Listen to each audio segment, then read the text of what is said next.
ayudes por medio de tu Espíritu Santo, que nos ilumines, que nos hables, que nos corrijas, cualquier sea el detalle de nuestras vidas, estamos atentas a tu voz. Gracias por tu palabra, que no te regresa a ti vacía, y te pido, Señor, que podamos leer y entender lo que tienes para con nosotros hoy. Te agradecemos por quien tú eres, el hecho que somos tus hijas y nos has elegido ser tus hijas. Ayúdanos, Espíritu Santo, te lo pedimos en el nombre de Jesús. Amén. Amén. Ahora, en la semana pasada estuvimos dando la introducción, un poco de detalle del libro de Jonás, y solo llegamos a estudiar capítulo 1, versos 1, 2 y 3. Hoy vamos a seguir el resto del capítulo 1, pero queremos leer todo el capítulo para recordar en qué estuvimos hablando la semana pasada y luego seguir todo el capítulo, y Dios mediante vamos a terminar ese capítulo hoy. Así que vamos a tomar turno, por favor, y les pido, porque a nuestra sorpresa el pastor Eri está grabando y lo va a pasar por televisión también. No sé si se habían dado cuenta de eso la semana pasada. Entonces, cuando leamos, por favor, en voz alta, para que se escuche también en la audiencia, ¿ya? Vamos a empezar en Jonás, capítulo 1, versos 1 hasta el 17. Y por favor les recuerdo, cuando les toca leer, por favor, también citen el número del versículo para seguir, porque yo sé que hay varias versiones diferentes y así podemos seguir el hilo, como se dice. Así que vamos a empezar con Milagros, por favor. Jonás, capítulo 1, versículo 1. Vino palabra de Jehová a Jonás, hijo de Amittai, diciendo. Versículo 2. Levántate, ve a Nínive, la gran ciudad, y proclama contra ella, porque su maldad ha subido hasta mí. Versículo 3. Y Jonás se levantó para huir de la presencia de Jehová a Tarsis, y descendió a Jope, y halló un navío que partía para Tarsis, y pagando su pasaje, entró en él, para irse con ellos a Tarsis de delante de Jehová. 4. Pero Yahvé mandó un viento impetuoso sobre el mar, y se alzó una gran tempestad en el mar, de manera que la nave estaba a punto de romperse. 5. Y los marineros tuvieron miedo, y cada uno clamaba a su Dios, y se echaron al mar los enseres que había en la nave, para descargarla de ellos. Pero Jonás había bajado al interior de la nave y se había echado a dormir. 6. Y el patrón de la nave se le acercó y le dijo: ¿Qué tienes, dormilón? Levántate y clama a tu Dios. Quizás Él tendrá compasión de nosotros y no pereceremos.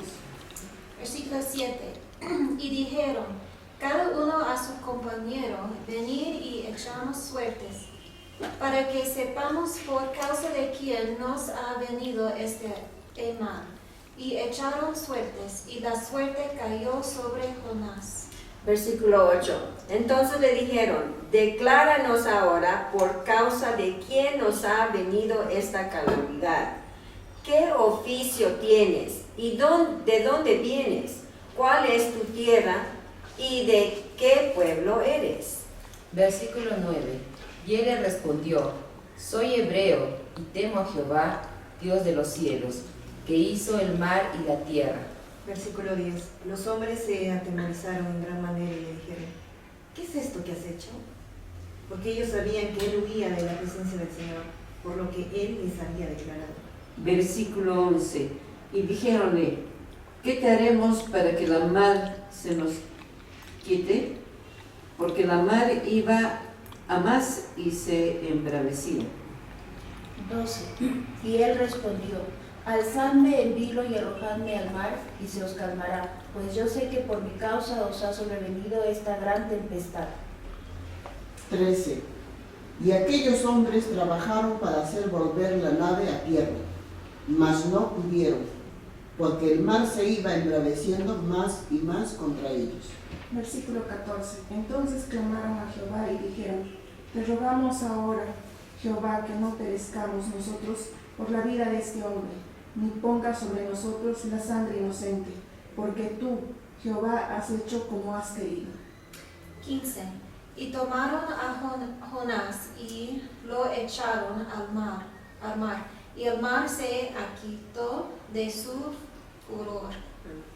Versículo 16. Y aquellos hombres temieron en gran manera al Señor, ofrecieron un sacrificio al Señor y le hicieron votos. Versículo 17. Pero Jehová tenía preparado un gran pez que tragase a Jonás, y estuvo Jonás en el vientre del pez 3 días y 3 noches. Amén. Cuántas cosas pasan en todo el resto de este capítulo, ¿no?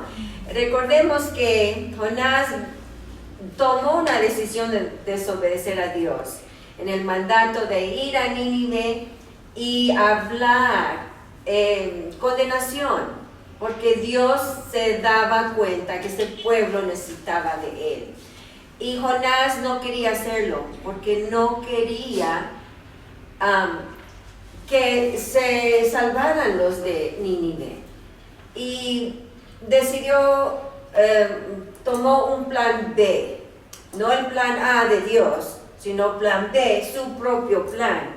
¿Y qué dice aquí en verso 4? Bueno, en 3, ¿no? Él decidió irse, a esconderse, a huir, ¿verdad? La presencia de Dios, que dijimos y establecimos la semana pasada, es imposible. Pero él encontró un barco para irse a Tarsis, pagó el pasaje y entró en él para ir con ellos a Tarsis, lejos de la presencia de Dios, en versículo 3. Bueno, vimos que es imposible, pero es lo que pasa cuando no obedecemos al Señor en un mandato, en una tarea que nos da. Es muy... hay consecuencias, ¿no? De que vamos a pagar la consecuencia, tarde o temprano. Y también algo muy interesante cuando leímos aquí en verso 14, que los marineros le rogaron al Señor que no permitas que perezcamos ahora por causa de la vida de este hombre. Podemos causar la vida de otros en no obedecer a Dios. Eso es algo tremendo, eso es un peso que tenemos que estar conscientes, ¿no? Entonces, en el verso 4, el Señor desató sobre el mar un fuerte viento. ¿Qué nos recuerda en otra historia, en otra parte de la Biblia, de algo semejante? ¿Pueden pensar, hermana Beni? Sí, el mar abierto, que cuando abrió Dios el mar rojo. Muy bien, ahí está un ejemplo. ¿Y qué tal en el Nuevo Testamento? ¿Qué pasó con el mar? Ay. Muy semejante a lo que ha pasado Jonás en el barco, con Pedro y con Jesús. Yeah. Recuerden que se asustaron y también hubo una gran tormenta. ¿Y quién dormía? Jesús dormía en paz y todo, ¿no? Y él no sabía, o sabía, pero no le afectó la tormenta. Igual Jonás, que hay muchas semejanzas entre Jesús y lo que pasó, y también Jonás en el mar, ¿ya? Solo de eso. Pero Jesús le habló a la tempestad que se calmara y se calmó. Y aquí nos hace saber que Dios está sobre toda su creación. El Señor desató sobre el mar un fuerte viento y hubo una tempestad tan grande en el mar que el barco estuvo a punto de romperse. No era algo leve, es fuerte. Un barco en sí puede estar hecho fuerte, pero contra la tempestad que Dios permite, eran muy vulnerables, ¿no? Entonces, el Señor desató sobre el mar un fuerte viento. Y el Dios de Jonás es el creador y el Señor del mar. Vamos a ver en 4 diferentes referencias. Pueden escribirlo primero. Génesis 1:10, Génesis 1:10, Génesis 1:21, Génesis 1:21, Éxodo 14:21, Éxodo 14:21 y Marcos 4:41. Vamos a leer eso. Esos cuatro versículos. Pero la ferocidad de la tormenta resulta evidente por el temor de estos marineros experimentados y porque el barco está en peligro de hacerse pedazos. Entonces, Miri, ¿tienes? Por favor. Génesis 1:2, Karina, Génesis 1:21, por favor. Hermana Beni, por favor, en Éxodo 14:21. Y Silvanita, por favor, el último Marcos 4:41. En voz alta, por favor. Entonces empiezo. Por favor. Génesis 1:10. Y llamó Dios a lo seco tierra, y a la reunión de las aguas llamó mares, y vio Dios que era bueno. Génesis 1:21. Y creó Dios los grandes monstruos marinos y todo ser viviente que se mueve, de los cuales están llenas las aguas, según su género, y toda ave según su género, y vio Dios que era bueno. Éxodo 14:21. Y extendió Moisés su mano sobre la mar, e hizo Jehová que la mar se retirase por recio viento oriental toda aquella noche, y tomó la mar en seco, y las aguas quedaron divididas. Marcos 4:41. Y fueron invadidos por un gran temor, y se decían unos a otros: ¿quién es este que no solo el viento, sino también el mar le obedece? Todo esto nos recuerda que Dios es el creador del cielo, la tierra, el mar, todo lo que es creado. Y entonces en este verso 4 nos recuerda eso. Y es importante nosotros recordar quién es Dios. De veras que dependiendo de cuánto tiempo caminemos con el Señor, es muy fácil olvidarnos de todo lo fundamental. Y hay que recordar que Dios creó los cielos y la tierra, el mar y todos los habitantes. Tenemos que, porque no hay otro que se compara con nuestro Dios. Y nos instruyen, nos enseñan en las escuelas que no es este hecho, que es algo posible, o no es posible, y quizás salimos del mono. Pues yo les quiero decir que no hemos salido del mono. Dios nos ha creado todo lo que es el cielo, la tierra, todo. Entonces eso es algo para recordar. Y es más, nos ayuda a estar en un estado delante de Dios en agradecimiento por su grandeza, por todo lo que Él ha hecho, y recordarnos que nadie se compara a nuestro Dios creador. Entonces, en el versículo 5 habla de los marineros, y aquí probablemente eran marineros fenicios, según un comentario.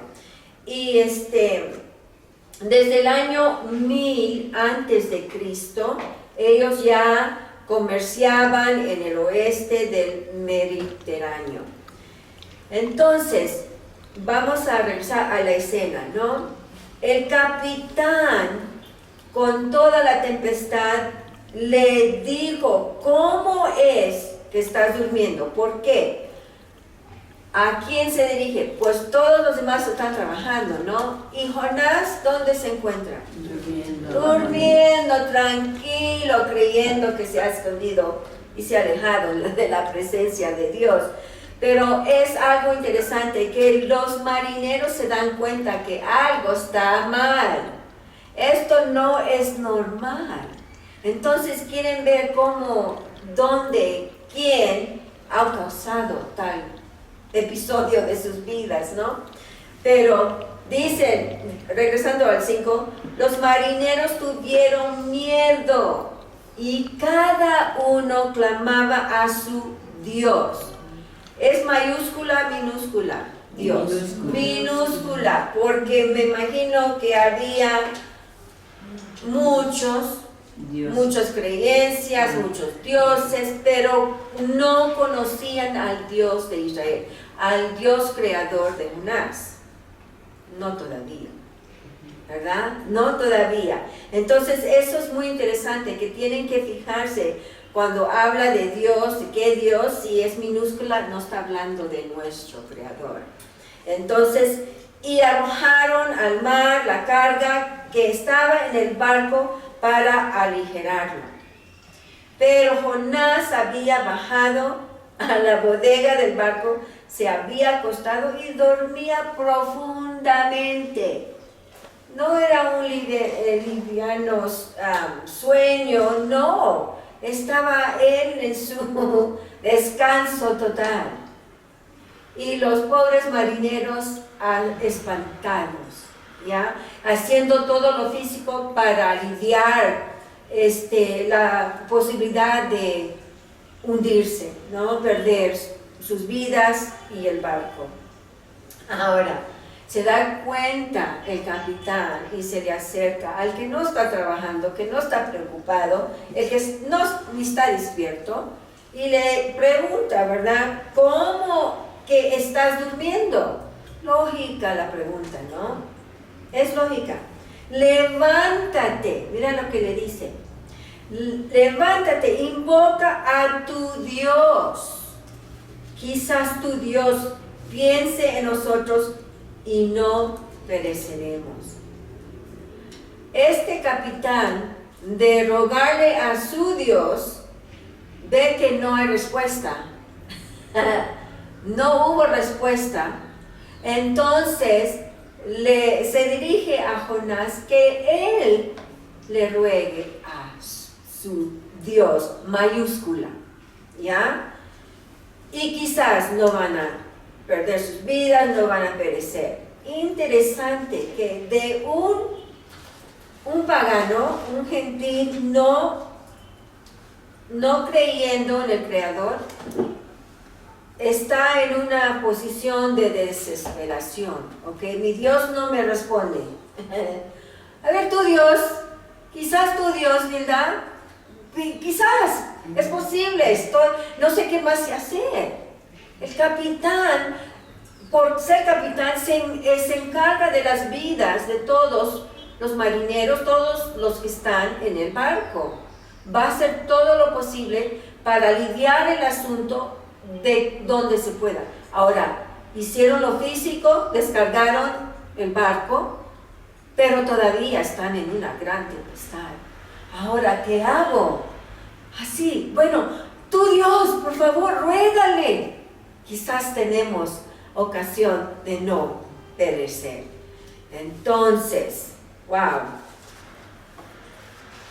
Interesante que la circunstancia en nuestras vidas muy bien pueden alejarnos de Dios por nuestro enojo, por nuestra falta de fe, cualquier cosa, por nuestra humanidad.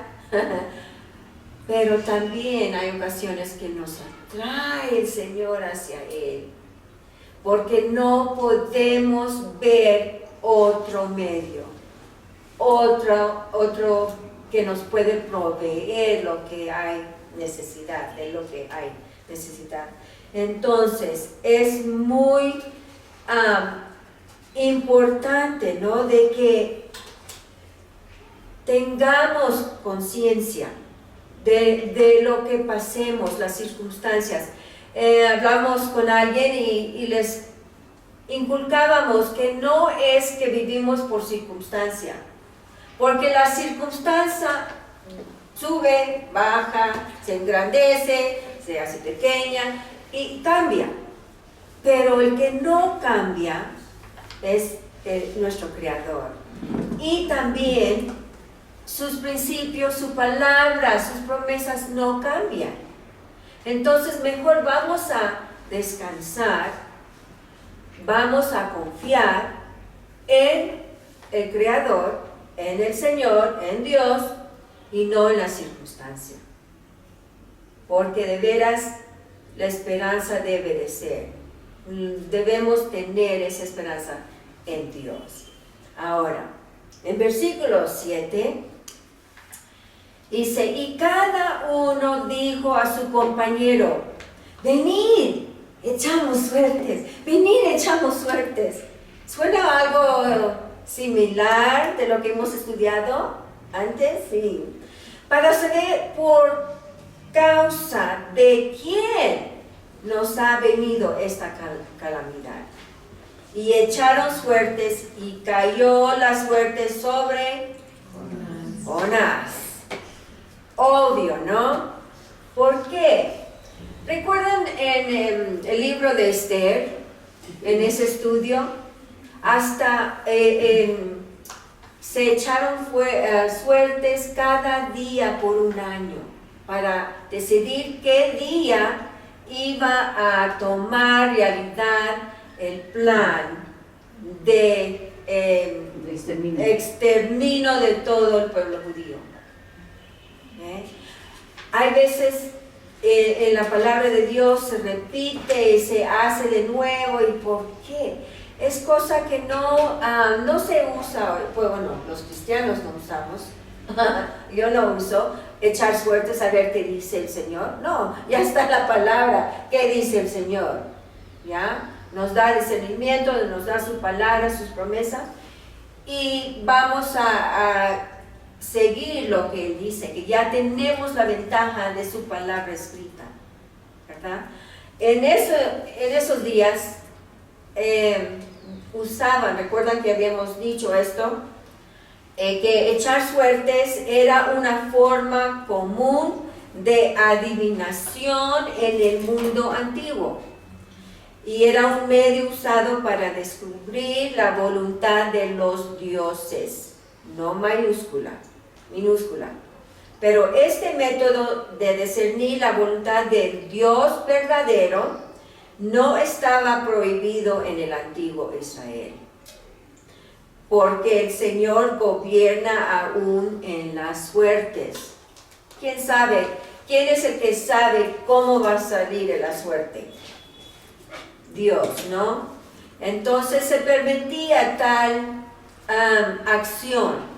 Y estos marineros, el capitán, estaban muy de acuerdo, muy acostumbrados a echar suertes. ¿Quién es la culpa de esta tempestad? ¿Por qué no nos contesta nuestro Dios? Y ahora Jonás le está pidiendo que también ruegue a su Dios y todavía sigue lo mismo. La situación sigue igual, no hay algo que ni Dios ha hecho hasta este momento. Pero recuerden que en Esther 3:7, pueden solamente apuntarlo, dice, en el mes primero, que es el mes de Nisan, el año 12 del rey Asuero, se echó el pur, es decir, la suerte, delante de Amán para cada día y cada mes hasta el mes 12, que es el mes de Adar. Y entonces estuvimos estudiando todo eso de que significaba echar suertes. Y aún Purim era el nombre dado a la fiesta de 2 días para celebrar la liberación del plan de Amán. Entonces, pero también habíamos dicho que en Proverbios 16:33, y así eso queremos ver, en Proverbios 6:33, por favor, 16, disculpa, 16:33. ¿Quién le toca? ¿Hermana Beni o hermana? Hola, Linda. Avanzamos, por favor. En Proverbios 16:33, hermana. 16:33.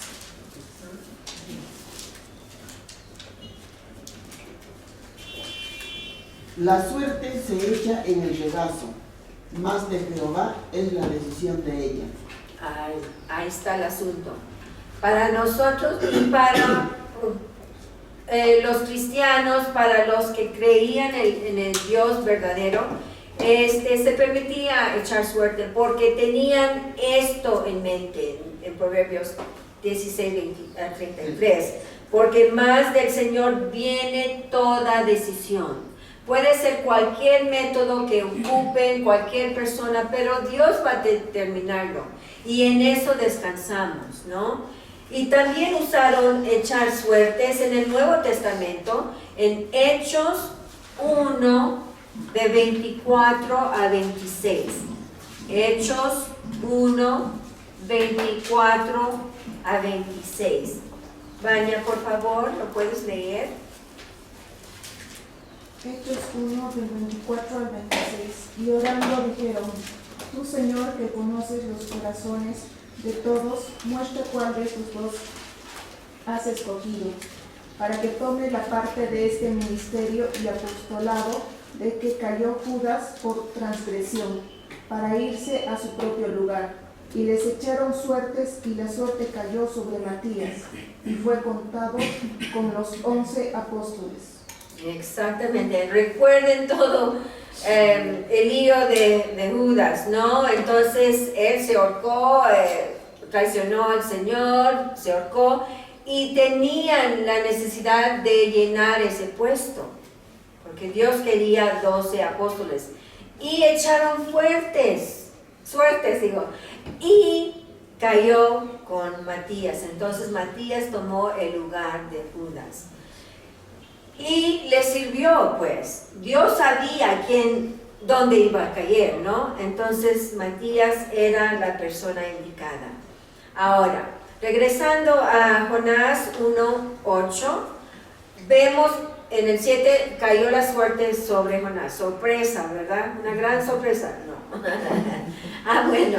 El 8 dice: entonces le dijeron: decláranos ahora por causa de quién nos ha venido esta calamidad. ¿Qué oficio tienes y de dónde vienes? ¿Cuál es tu tierra y de qué pueblo eres? ¡Wow! ¿Quieren saber todo el detalle? Porque de veras están en un gran peligro y quieren saber la razón por qué. Ahora, ¿qué responde Jonás? Dice en versículo 9, él le respondió: yo soy hebreo y temo al Señor Dios del cielo, que hizo el mar y la tierra. Bueno, se identifica como judío, hebreo, y con este nombre los extranjeros se referían a los israelitas. Y eso podemos ver, pueden anotar estas referencias. Génesis 14:13, Génesis 14:13, Génesis 14:39, Génesis 14:39 y Éxodo 2:7, Éxodo 2:7, Éxodo 3:18, Éxodo 3:18 y Primera de Samuel 29:3. Primera de Samuel 29:3. Pero vamos a leer, yo voy a leer en Génesis 14:13. Dice, y uno de los que escaparon vino y se le hizo saber a Abraham, el hebreo, que habitaba en el encinar de Mamre, amorreo, hermano de Escol y hermano de Aner.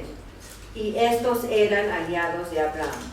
Desde Génesis se identifica qué es un hebreo y se refiere a Abraham. Entonces, el término hebreo se asocia con el nombre Eber y parece ser una designación étnica, aunque puede referirse también a una clase social. El término puede identificar también a Abraham como ciertos pueblos seminomáticos llamados Abiru. Pero es algo interesante, regresando al verso 9, Jonás 1:9, que Jonás dice, temo al Señor, temo al Señor. ¿Es verdad? A mi pregunta, ¿es verdad? ¿Aparenta que teme al Señor? De boca. Ay de nosotros cuando solo hablamos de boca. ¿Me entienden? Decimos algo, pero nuestras acciones no comprueban que creemos lo que hemos dicho.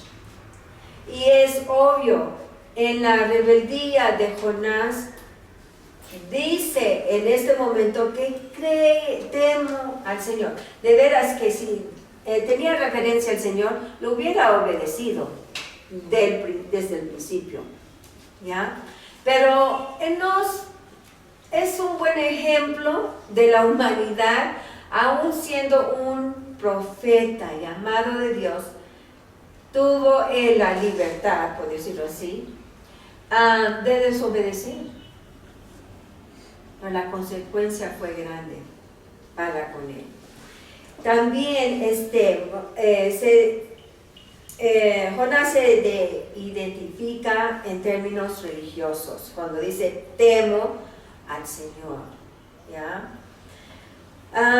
Pero vemos con sus acciones que él no está demostrando esa frase. El orden de las palabras centran en el nombre divino. Temo al Señor. El Señor, su Dios, no es solo una deidad personal, familiar o nacional. Él es Dios supremo y soberano, creador de la tierra y del mar.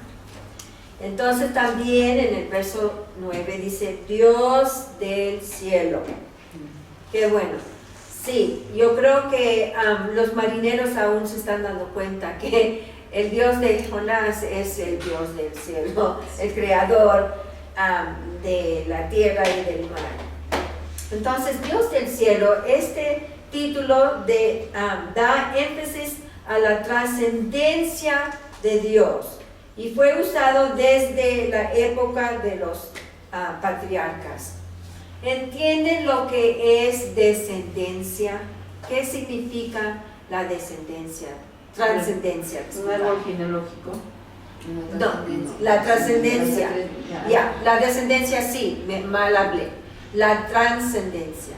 Ya. ¿Qué es? Que sobrepasa, ¿no? De algo inicial para algo superior. Amén. Exactamente. Y la palabra trascendencia proviene del verbo latín transcendere, que es trans, que significa sobre, más scadere, que significa escalar. Y como dijo la hermana Beni, que significa ir más allá, levantarse sobre o exceder. Y como Dios creador, Dios está sobre su creación. Un punto importante para siempre acordarnos, ¿no? Entonces, Dios es trascendente. Y gloria a Dios. Él no se compara a nadie, otro Dios. Ahora, el problema de Jonás no era que conociera o no conociera a Dios. Sí, lo conocía, ¿ya? Como puede verse por sus declaraciones aquí que hemos leído, pero también vamos a ver en el capítulo 2, versos 2 al 9 y capítulo 4, verso 2. Pero el problema era de que él estaba en rebeldía contra la voluntad de Dios. Suena más fuerte, ¿no? De esta rebeldía de desobedecer. Para mí, pero es igual.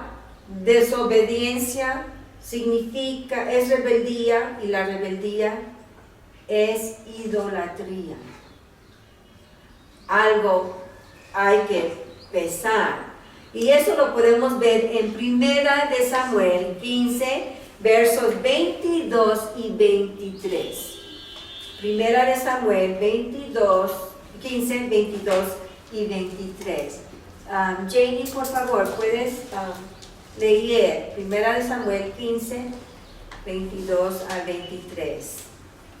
Siempre usamos el ejemplo de Saúl porque de veras fue grave la desobediencia. Janie, por favor. Sí, 1 Samuel 15, 22 y 23. Y Samuel dijo, se complace Jehová tanto en los holocaustos y víctimas como en que se obedezca a las palabras de Jehová.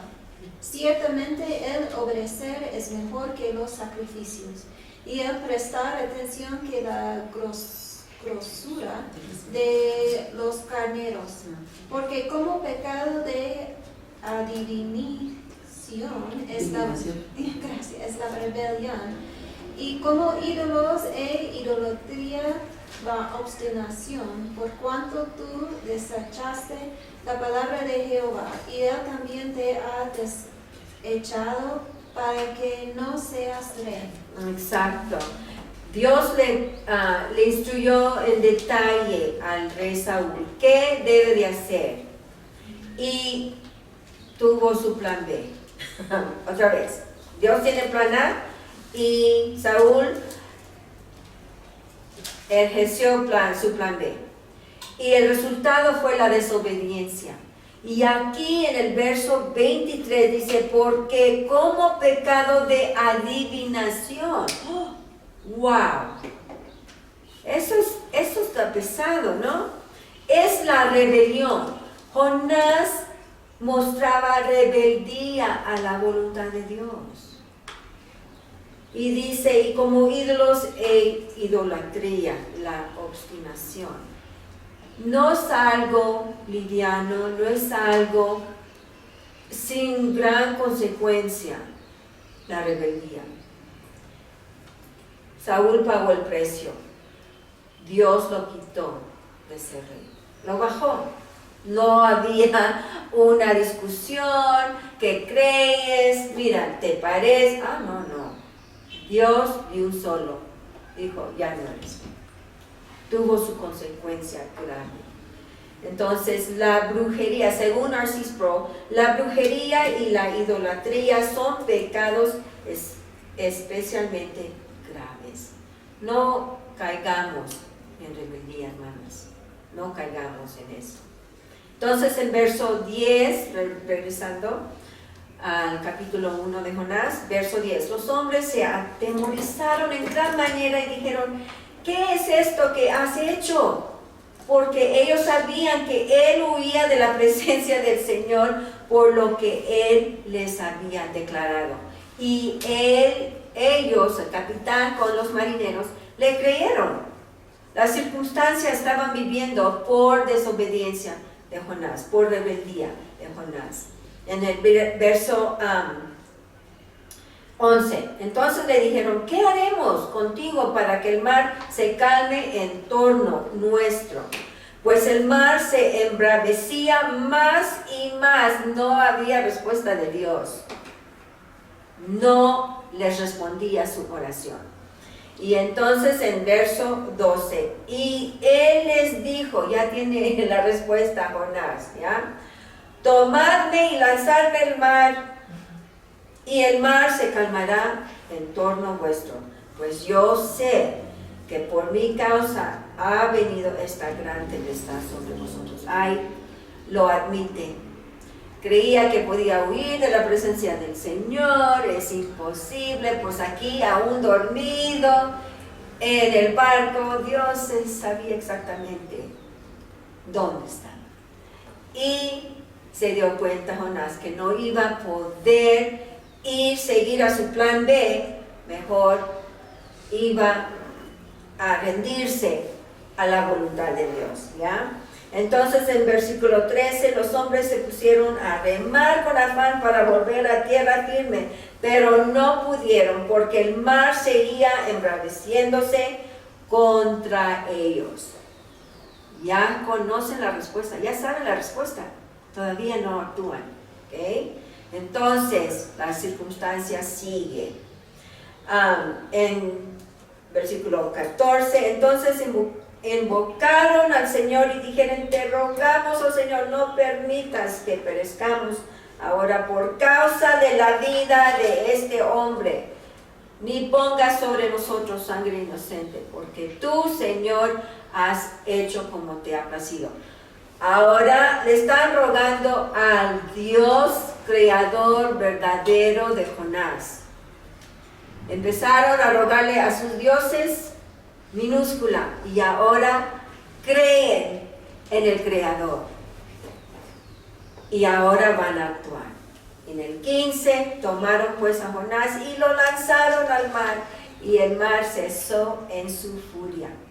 Y aquellos hombres temieron en gran manera al Señor, ofreciendo un sacrificio al Señor, y le hicieron votos. ¡Qué transformación!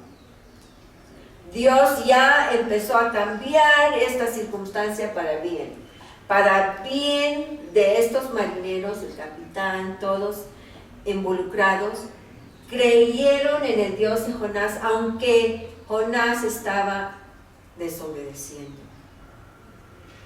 Pero sabían que había algo más de su Dios, minúscula, porque no les contestó nada de sus oraciones, ¿no? Pero en estos versos 14 a 16 posiblemente indican que los marineros reconocieron al Dios de Jonás como el que había dispuesto la tormenta, y por eso invocaron y rogaron al Señor que no perecieran por causa de Jonás. Nuestra rebeldía puede involucrar a gente que no queremos afectar, que amemos, pero en nuestras rebeldías no vemos más allá de lo que nosotros queremos, pensamos, y eso es peligroso, porque nos pone a nosotros en peligro y a los que nos rodean. Es un punto muy interesante y muy importante, que a veces creemos que solo es de mí, pero no, involucra a otra gente a nuestro alrededor. Hay que tener conciencia, tomar conciencia de qué estamos desobedeciendo, en qué áreas, y dejar de hacerlo, dejar para bien nuestro y de otros, ¿no? Y terminando aquí en el verso 17, y el Señor dispuso un gran pez que se tragara a Jonás, y Jonás estuvo en el vientre del pez 3 días y 3 noches. Ahí está la respuesta de Dios. ¡Wow! ¿Quién se hubiera imaginado qué método usaría Dios para su bien? Para el bien de Jonás y para el bien de todos los marineros, el capitán y para bien de Nínive. Porque esa era la tarea, es la tarea de Jonás. Entonces no hemos llegado a eso todavía, pero mira todo este capítulo 1, todo lo que sufre, no solo Jonás, también el capitán, los marineros, están a punto de ser destruidos, el barco, sus vidas, todo, por la rebeldía del profeta de Jonás. Eso me asombra, de verdad. Siendo profeta, creemos que el estándar es más alto, y sí es. Pero nosotros como hijas de Dios también. Nuestro estándar en obediencia para lo que dice el Señor, la tarea que nos dé, es para bien, es algo más, un estándar alto. No importa si somos una persona en nuestros hogares y no trabajamos, no importa. Dios nos conoce en detalle. No vamos a escaparle su presencia, ni para queriendo, ¿no? Mejor no lleguemos a ese punto en nuestras vidas. Entonces, hermanas amadas, les animo. De este capítulo 1, lo que hemos leído de un profeta de Dios, vamos a tomar el ejemplo de su error para no hacer lo mismo, para no caer en lo mismo, para no caer en rebeldía contra nuestro Dios el Creador. Es importante, para no afectar no solo a nosotras mismas, pero a otros a nuestro alrededor.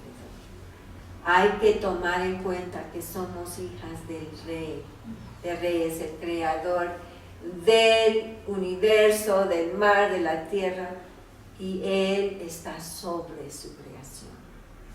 Así que con eso vamos a terminar, vamos a orar, darle gracias a Dios por lo que Él nos ha enseñado, y luego vamos a tomar tiempo para las preguntas y respuestas, ¿ya? Vamos a orar.